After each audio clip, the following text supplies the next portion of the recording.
pleasant day to you, bright minds. I hope you're having a great time.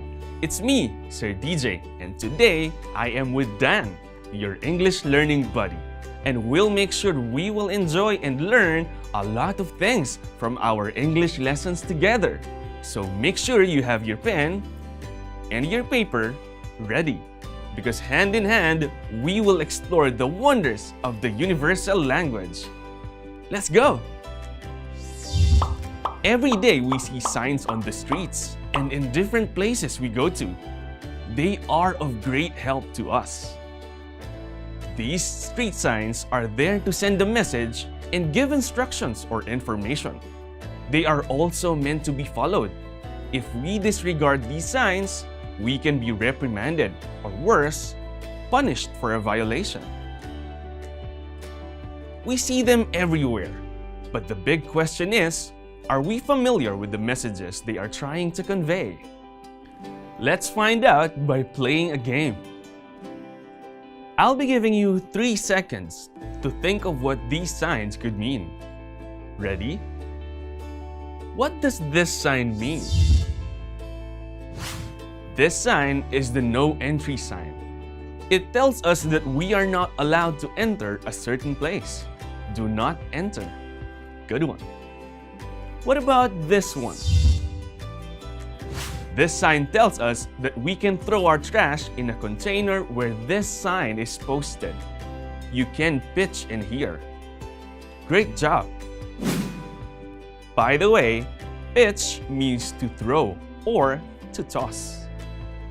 Remember, always throw your trash in the right places. In this way, we can make sure that Mother Nature is preserved.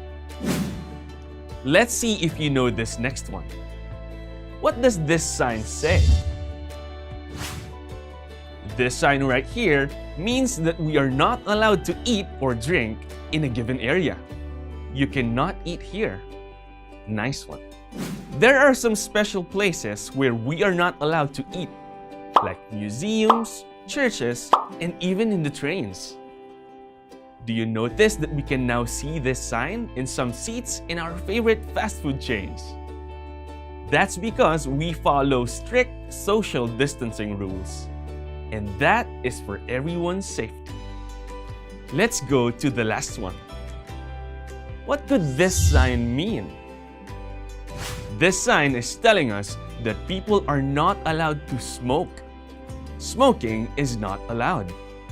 Speaking of which, smoking is bad for your health and for the people around you. So, don't even think about it. Do not enter. You can pitch in here. You cannot eat here. No smoking. What do these statements have in common? Do you notice that they either give permission or prohibition? Let's try to focus on permission first. What is permission? It is an authorization granted for something or a formal consent. That, my friends, is what we are going to talk about for this episode. Expressing permission using modals. Modals are special verbs that behave differently from normal verbs. How? They are called auxiliary verbs or helping verbs. These verbs are unlike normal verbs such as work, talk, eat, run, sleep, and speak. That's because modals give additional information about how the main verb functions in the sentence. There are many modals in the English language, but don't worry. For now, we'll focus on just few of them. Check out this example. Students can use a dictionary for this activity. The main verb in the sentence is the word use. This verb is what the students will do. Then, the modal used in the sentence is can. It is used to tell us that somebody gave the students permission to do the verb, in this case, to use the dictionary.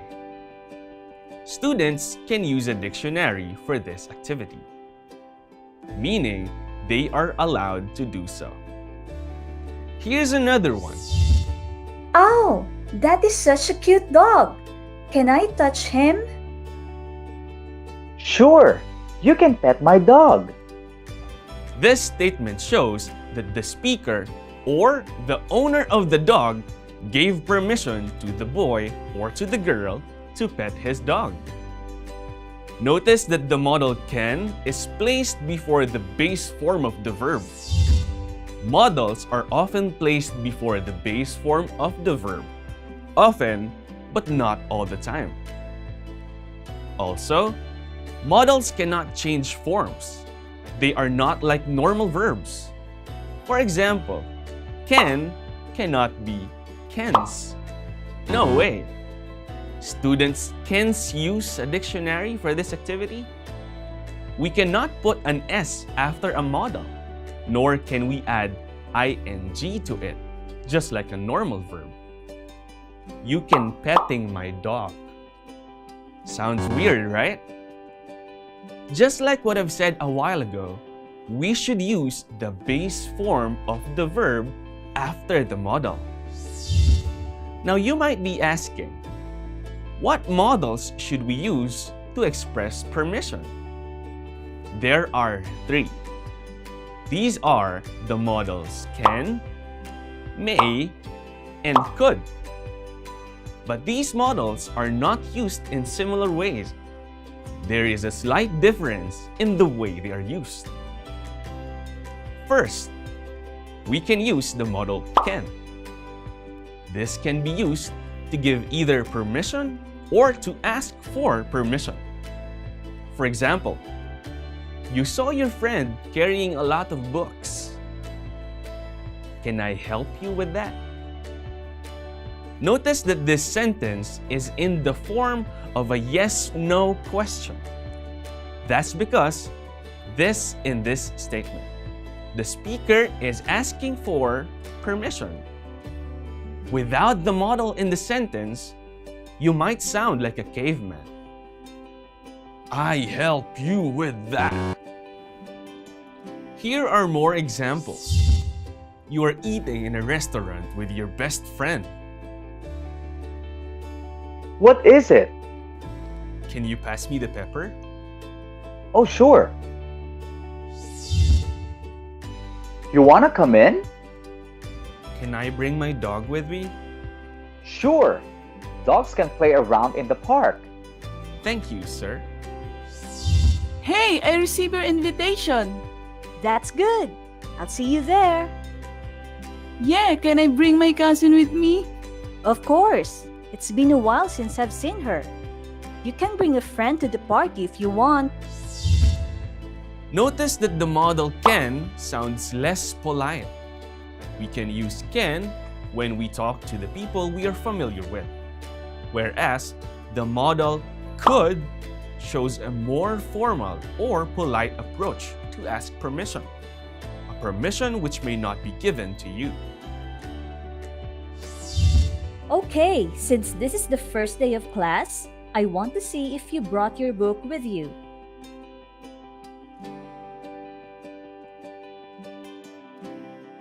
Could I borrow your book? Sure thing. No problem. This sentence shows that the speaker politely asks somebody to lend him a book. He then tried to ask nicely since they do not know each other that well yet. But remember guys, when we borrow something, make sure to give it back, okay? And when your teacher asks you to have your learning materials ready, you really should, because that would make the learning process much easier. Check out this next example. Ma'am, is there something wrong? My car suddenly stopped, sir, and I don't know what happened. Could you please help me? I could try to ask my brother to fix this for us. Thank you so much. It sounds more polite, right? The modal could is also used when we express a statement saying that somebody is allowed to do something in the past, but not in the present.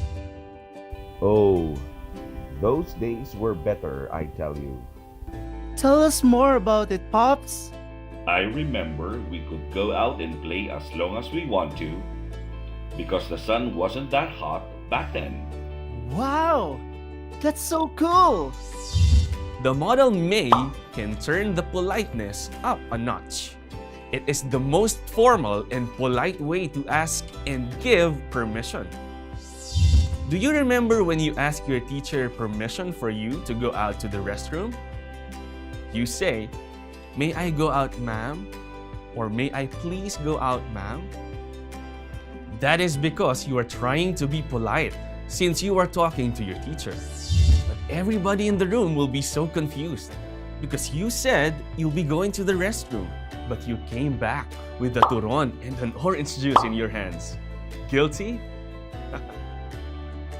Let's try to look at these examples. Medical practitioners affected by COVID-19 may now claim their financial assistance from the government. See how this sentence sounded so formal because of the modal may? It sounded as if it was said by the presidential spokesman. You visit your friend's house and you want to use the restroom. May I use your restroom, please? Oh, sure, no problem. Just go left from there. We should always talk politely when we talk to people who are older than us. Ma'am, is there a book we can use to look for more information regarding this topic? You may use this book as your reference. Age is not the only thing to consider.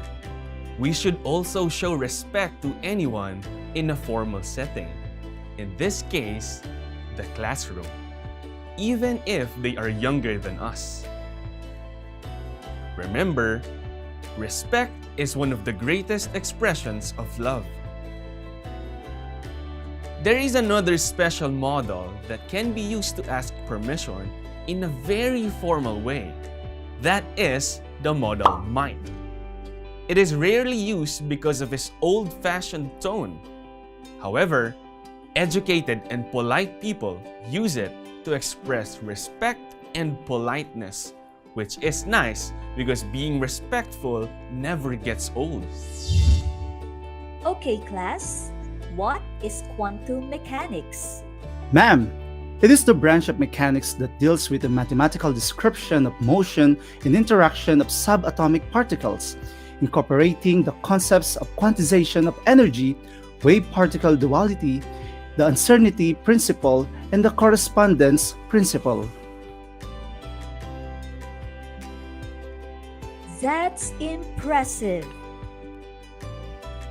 Might I ask what your name is?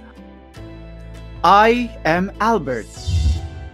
So remember, in expressing permission, we use the modals can, could, may, and might. Easy, right? Now we will do a short activity about the modals that we use to express permission. Don't worry, it'll be very easy and fun.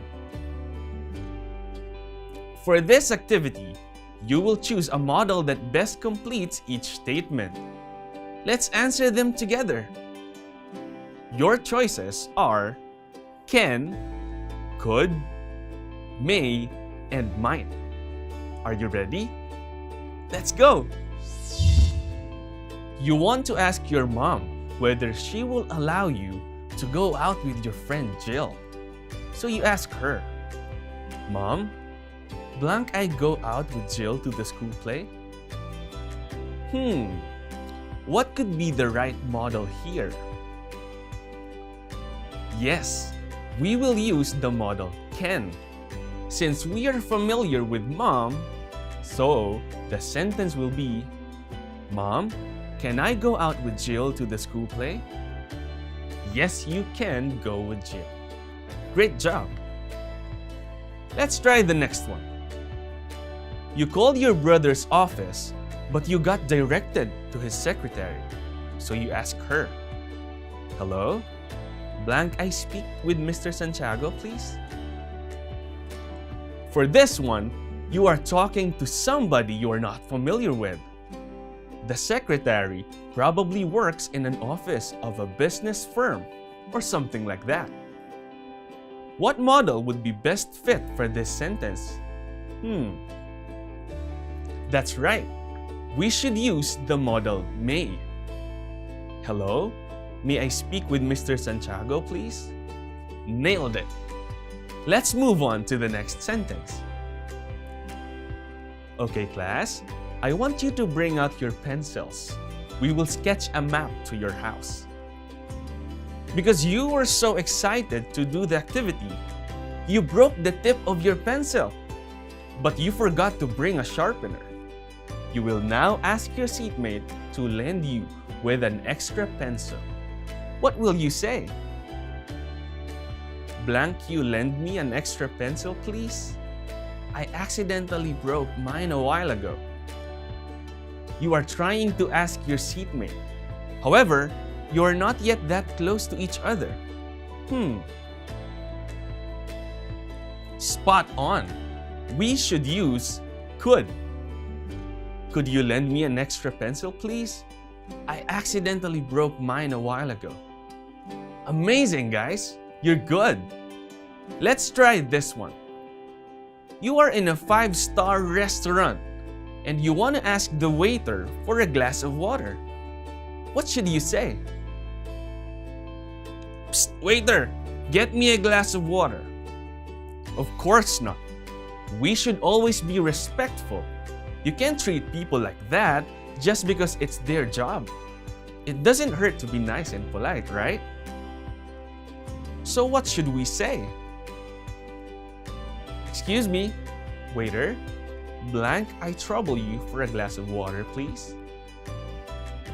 You are trying to ask nicely in a place where people should be polite and respectful.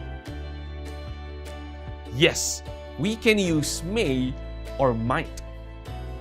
Excuse me, waiter, may I trouble you for a glass of water, please? Or, excuse me, waiter, might I trouble you for a glass of water, please? Good work! Can you still follow our discussion? Here's the last one. After hours of working with your assignment, your friend asks you if he can go home early. Hey Brad, is it okay for me to go now? I have to help my mom with house chores. Sure. You blank go now. I've got it covered. I wonder what model should we use for this one? Exactly. We use the model can. Sure. You can go now. I've got it covered. Wow, you did an amazing job in our activity. Let's try to look at our sentences again. Mom, can I go out with Jill to the school play? Yes, you can go with Jill. Hello, may I speak with Mr. Santiago, please? Could you lend me an extra pencil, please? I accidentally broke mine a while ago. Excuse me, waiter. Might I trouble you for a glass of water, please? Or, excuse me, waiter. Might I trouble you for a glass of water, please? Sure, you can go now. I've got it covered. I am really glad that you stayed with me and learned about models that express permission. Good job on keeping up with us up to this point. For that, here's a 2 thumbs up from Sir DJ and Dan. For your assignment, I want you to try and look for models that are used to express prohibition. I'm sure you'll enjoy that. And that ends our episode today. Time flies when you're having fun indeed. We hope you had an amazing time with us today, your English learning buddies, Dan and Sir DJ. Stay tuned because tomorrow we will be talking about the second function of modals, expressing prohibition. As we end our class, remember to never stop learning because life never stops teaching. See you in the next one. Bye!